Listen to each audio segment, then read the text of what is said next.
Alrighty. If you guys are taking notes, which I know some of you are, you will want to get that ready. There will be some newer content today that you will want to have in your notes for reference. All right. Today's Tuesday, November 17th, 2020. We're talking about probability rules. First thing that we have to consider now is probability models. Right? Probability relies on the fact that chance behavior becomes predictable over many repetitions in the long run. Right? This is what we've kind of covered so far. That was in section 5.1 of the text. We're now moving into 5.2. We're doing a little bit more with probability. So fortunately, there are ways we can determine probability of a particular outcome without repeating a chance process over and over and over again. Right? It's excellent to be able to do a simulation and get lots of data points and convince ourselves of a probability or to determine an unknown probability. But there are ways for us to create models in which we don't need to do all these simulations and run a bunch of repetitions. Right? To do this, we use what's called a probability model. The model is a list of all possible outcomes. We call that the sample space, and we name it S. Other textbooks or some college textbooks will call the sample space omega. That's a whole different thing. Well, it's the same thing, same sample space, it's just a different way of notating it. But it is very common to just use the capital letter S. The probability model also gives us a probability of each outcome, similar to kind of like an area model, right? Here's our definition from textbook of what a sample space and probability model are. Sample space S of a chance process is the set of all possible outcomes. A probability model is a description of some chance process that consists of two parts, a sample space S and a probability for each outcome. All right. So this probability model and sample space, these become very useful tools in understanding probability. Yep. So sample spaces can be very simple or very complex. For example, when tossing a coin, there are two possible outcomes, heads or tails. We can represent the sample space with the notation S equals H, comma, T. This is representing the two different outcomes. I can get a heads or I can get a tails. They have an equal probability, 50%. When drawing a random sample of 1,523 adults for a survey question, the sample space contains all possible sets of responses from 1,523 of the 235 million adults in the country. This S is extremely large and complex. It would be very hard to make a visual model of what that looks like. So this is just showing how simple or how complex these can get. We're going to be using more simple examples to explore these models and how to determine probability based on these models. All right, so we're going to set up a probability model for rolling a pair of dice. To do this, because sometimes writing within PowerPoint doesn't always cooperate with me, we're going to jump over to OneNote.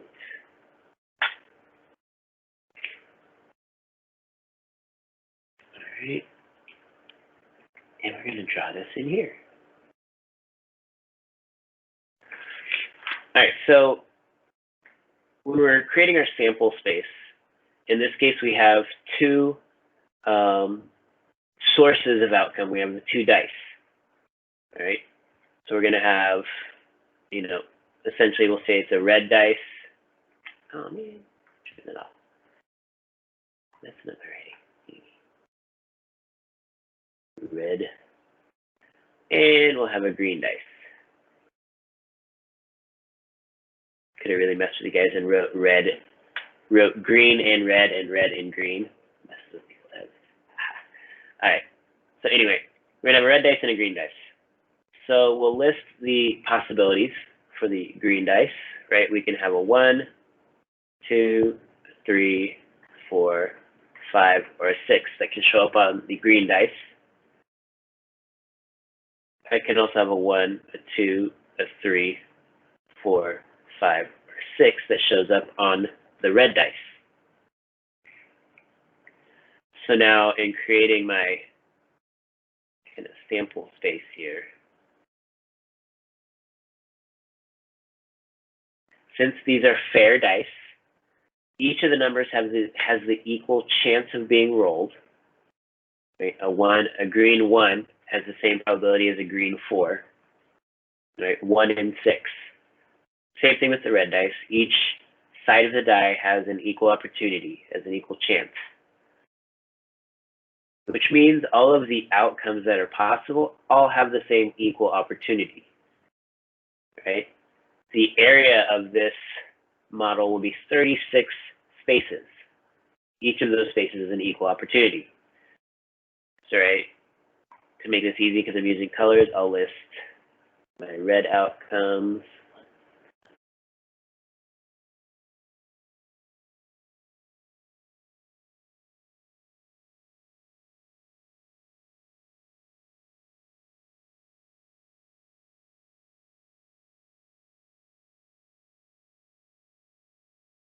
Right, so now my table is complete, right, and this serves as the area model.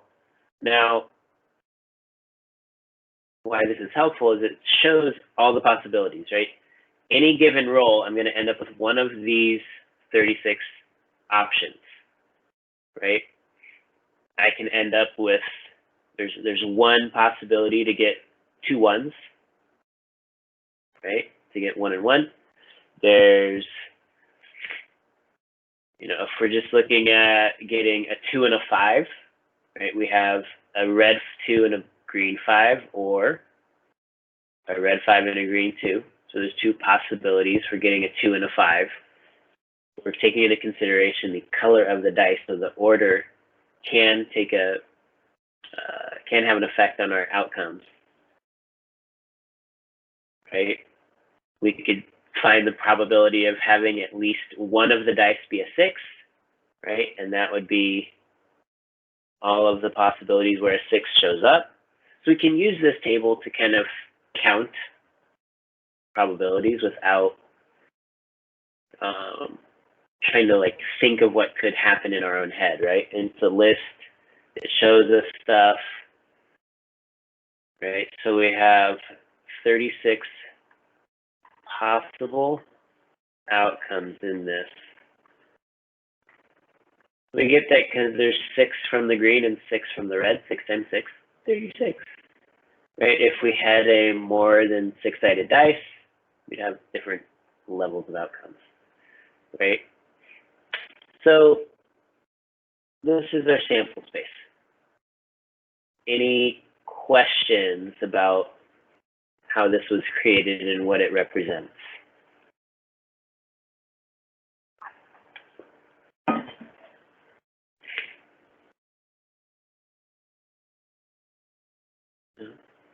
Does anyone need another moment to write anything down? All right. Cool. So let's jump back to the PowerPoint.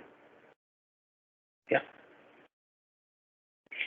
Here's another way of representing that, which would take much, much longer to draw, which is why I didn't do it that way. And I showed you a way to do it by hand, because that can be very useful if you don't have something that generates pictures. All right, so we're going to use this here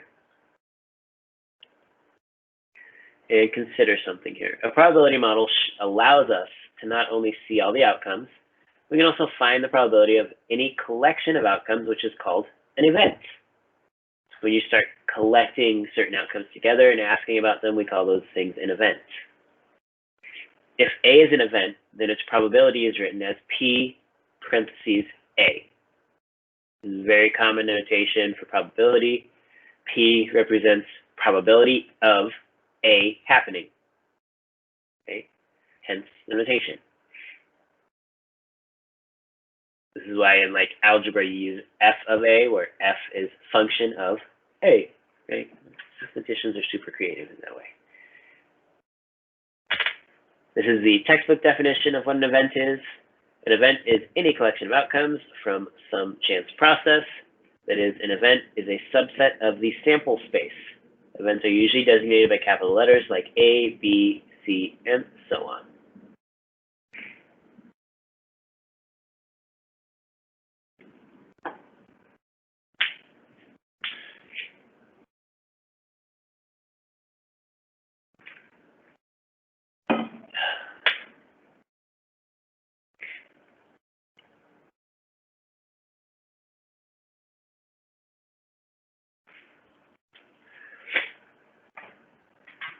Do you guys understand what it means when it says it's a subset of the sample space?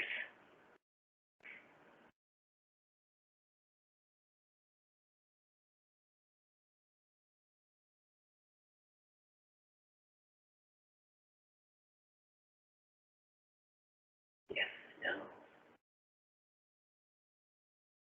Can someone in the chat tell me what they think it means to be a subset of the sample space?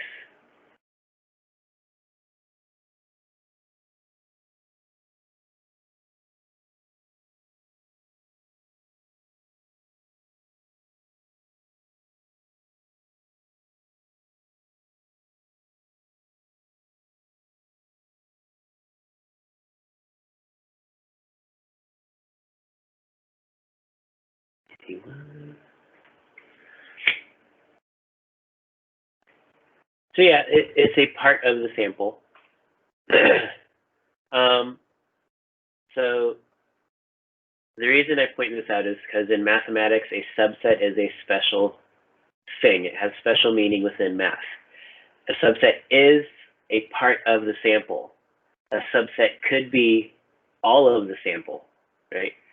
The whole is a subset of itself, right? So the probability of rolling any combination of dice between 2 1s to 2 6s is 1, right? 100%. That is still something that is a subset of the outcome space, of the sample space, right? The probability of not having any of these outcomes happening, which is 0, is also a subset. The empty set of things that represents nothing happening is a subset of the sample space still. This gets more into like theoretical math and everything, so don't spend too much time trying to wrap your head around this. But you do need to know that the subset includes the entire set as well. Okay, so something happening that has a probability of 1 is still considered a subset of that sample space. It's just one thing to kind of remember. Okay, does anybody need another moment to write anything down from this screen?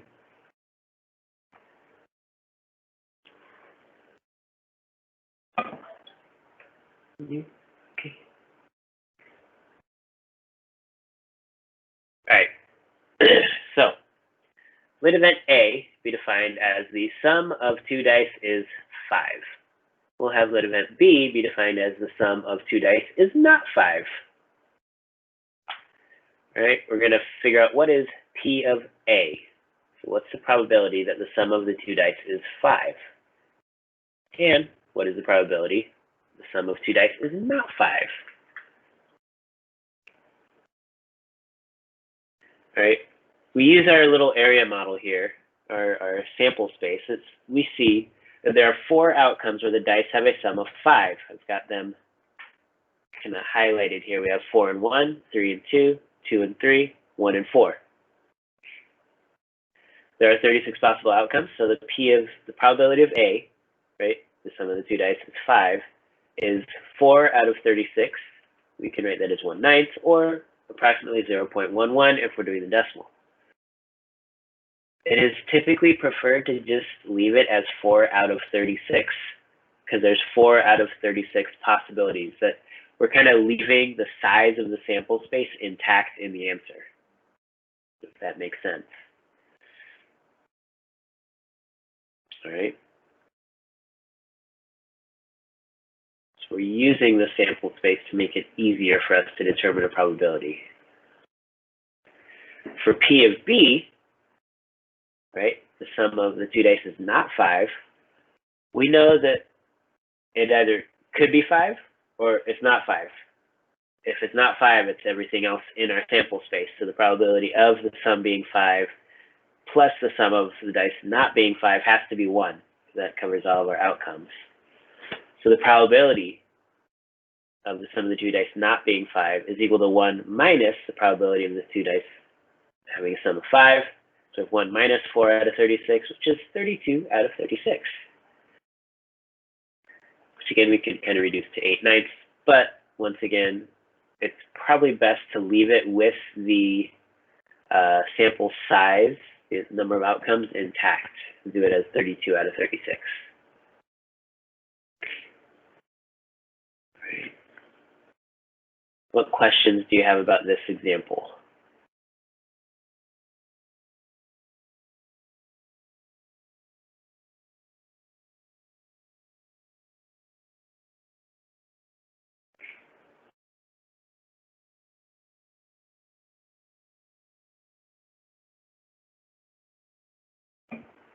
Okay. Do we need a moment to write anything down?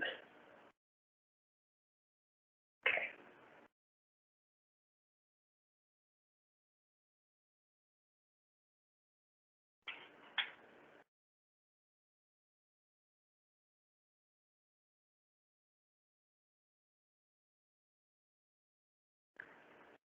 Alrighty. It didn't go too fast. All right. So now we have some basic probability rules that we must be aware of. Number 1, the probability of any event is a number between 0 and 1. All possible outcomes together must have probabilities that add up to 1. If all outcomes in the sample space are equally likely, the probability that event A occurs can be found by using the formula. Probability of A equals the number of outcomes corresponding to event A divided by the total number of outcomes in the sample space. Right, and this is exactly what we did in the previous slide with the dice.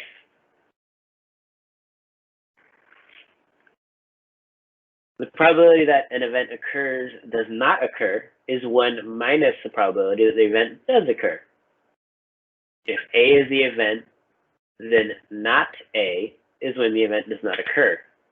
We refer to this event as the complement of A and denote it as A superscript C. All right. A complement and this little superscript C is a common thing throughout other areas of mathematics besides statistics and probability. It does show up in linear algebra and other parts of algebra where you have a complement. It shows up in geometry, right? We have complementary angles, right? The complement is always kind of like the other part of something else, right? So that when you put them together, you have the entirety of the thing.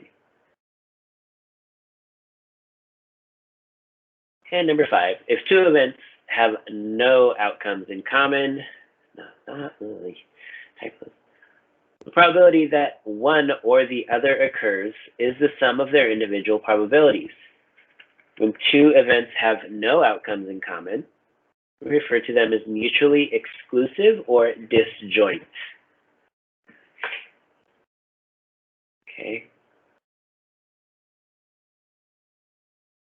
And in probability, and in math, other areas of math, when you see or, it's not like English where it's you need to choose one or the other. Or means I can have either thing occur and my question is satisfied. When I say we can have the outcome of the dice, the sum of the dice is 5, or I can have the outcome of the sum of the dice being 3. I look for both of those outcomes and add those probabilities together.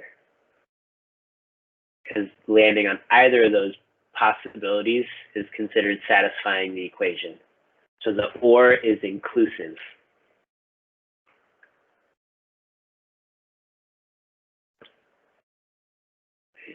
Any questions about these probability rules?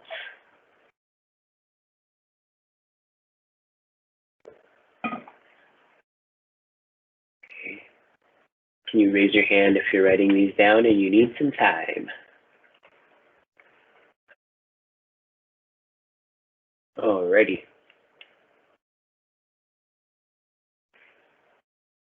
So our last slide here has a little graphic from the textbook. There are basic probability rules using a little bit more notation. For any event A, probability of A is between 0 and 1. Right? So that's how we can kind of write that using notation. 0 is less than or equal to P of A is less than or equal to 1. If S is the sample space in a probability model, P of S equals 1. Probability of S, which is all of the outcomes, equals 1.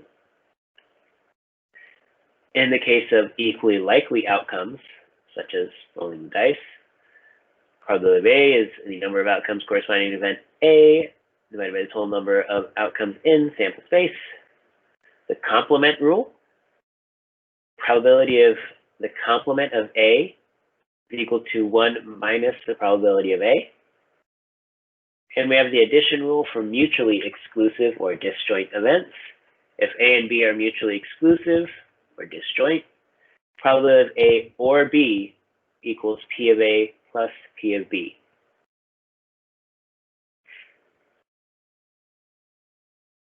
And there's a corollary rule, which they don't mention, but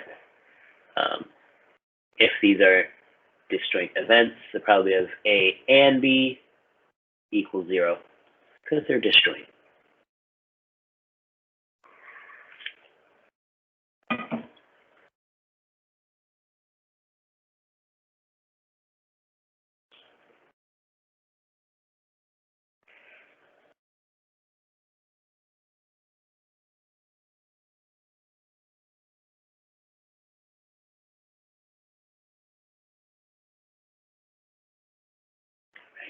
Does anyone need a moment to write anything down from this graphic?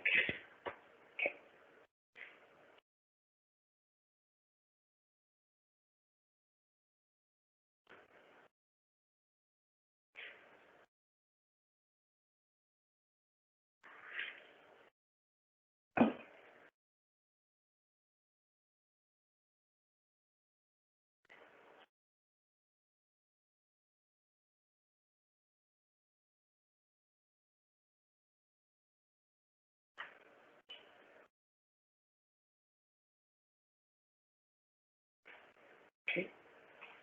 All right, so that takes us to the end of the slideshow. So now we're going to do a little bit of practice with probability. So we're going to do a little Pear Deck here. There's 4 questions on here. Just about probability. We're going to use our rolling of the dice as examples, give you guys a little bit of practice here, so we can see where there might be some misunderstandings or where you guys are totally crushing it. So here we go. We're going to use our dice sample space below to determine the probability. What is the probability that the sum of the 2 dice is 7? Please type in a response. Just leave it as a fraction. There's no need to convert this to a decimal. Leave it as a fraction. So just use the little like division bar.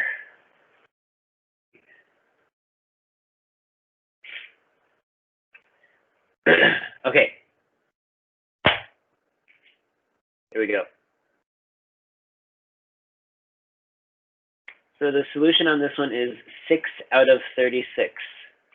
There are 6 pairs of dice that have a sum of 7. Right? We see those right kind of through the middle on the diagonal.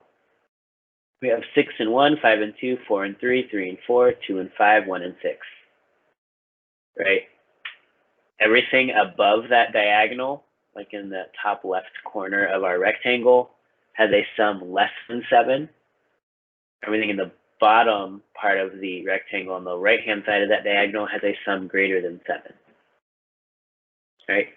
So there's 6 possible outcomes which satisfy the event of the sum being 7. And there's 36 possible outcomes total. Right? So the denominator can't be any larger than the total number of outcomes possible. Right? It has to be, you're always going to divide by the total number of possibilities. Are there any questions? Anything I can clarify?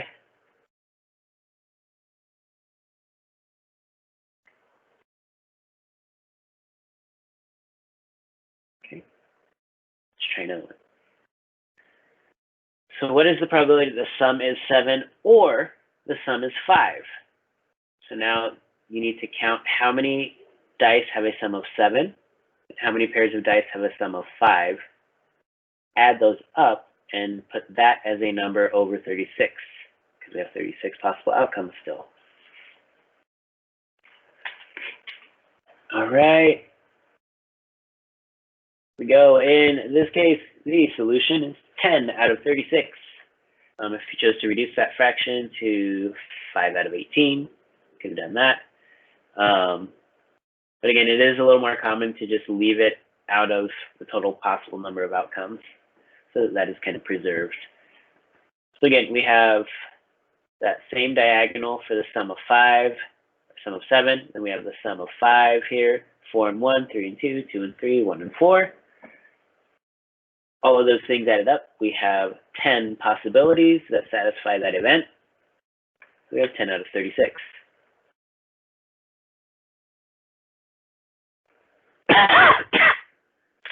Excuse me. So now, what is the probability that the sum is 7 and the sum is 5?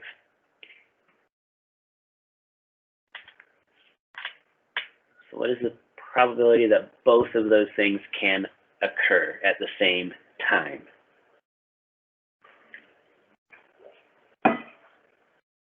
So here's our solution here.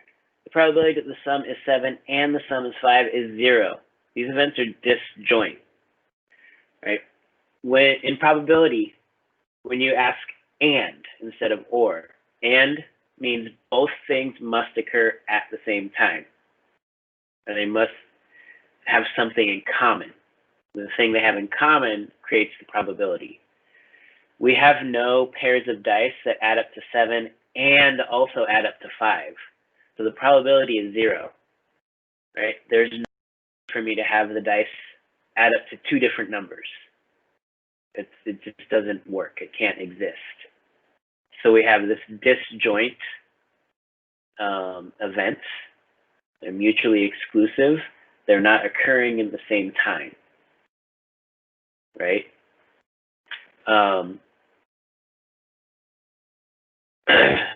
There's other visuals that can work. I know they come up in the next section in the book, but think of it as like a Venn diagram. You guys know what a Venn diagram is? Like you put the 2 circles together, and there's like the intersection in the middle. Here, let's look at this. This will help make sense of this. So when you look at a like Venn diagram, right? It's usually, this would be event A, this would be event B, right? We have, things that happen for A. There's some of them that happen in A and B. We have these things that are occurring in B, right? The intersection, right, this part in the middle where they have things in common, that is the and part, where something happens in part A and part B. Right? The rest of this here in green, and let's use,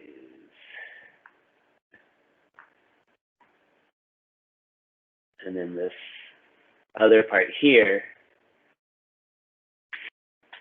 not the intersection part. These parts are disjoint. They have nothing in common.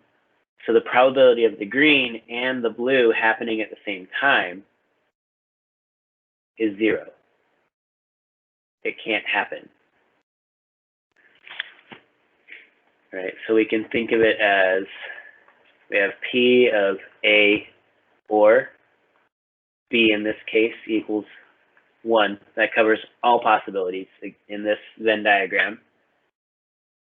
P of A and B will be whatever the yellow part is out of 1, right?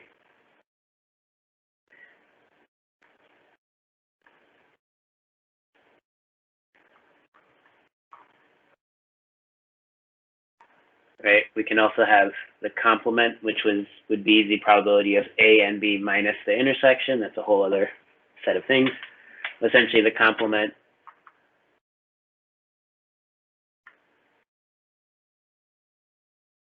minus that yellow,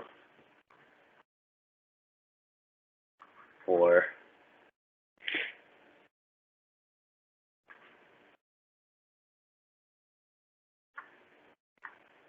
we could have the probability of the green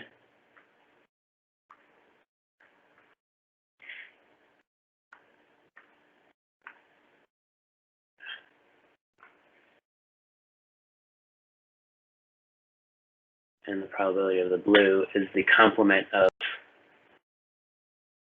the intersection. It makes up the rest of the space. So this is it's weird notation, but this is essentially why when things are disjoint, it means they have nothing in common. It means that the probability of both occurring is 0. It can't happen. Right? Did that make a little more sense, May? Yeah, thank you. You're welcome. Do you want to have any other questions about this? I know that I don't know if the diagram helped that much, but it may have just introduced more craziness than I needed to.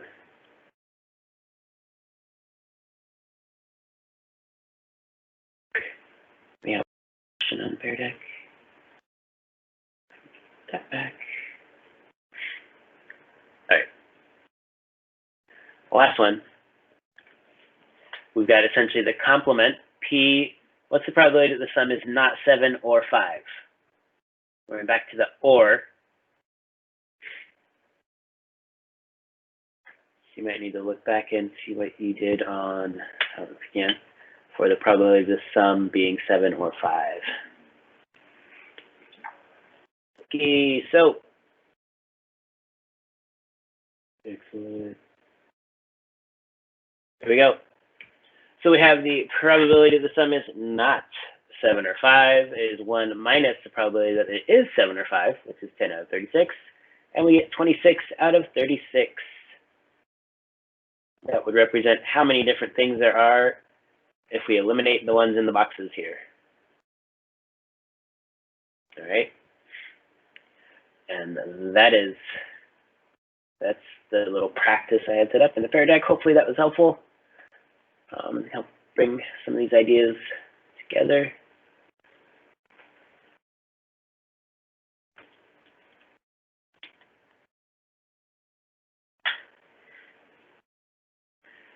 Boom.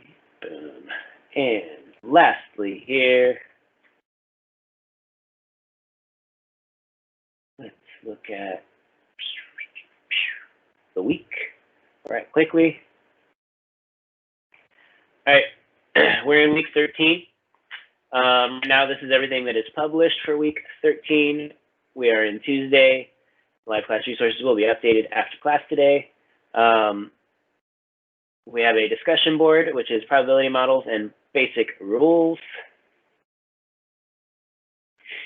All right, so these are some questions similar to what we did in the Pear Deck and having to do probabilities using that new notation. So hopefully these make sense based on what we've done today. If not, please email me. Let me know you're having problems or not understanding, and I will be happy to help you. Okay, so that is the one assignment for today. There will be another discussion board after Thursday's class, and there will be a weekly assignment this week. Keep in mind you should still be working on the Chapter 2 self-assessment. If you have not started that, please do so. Yeah.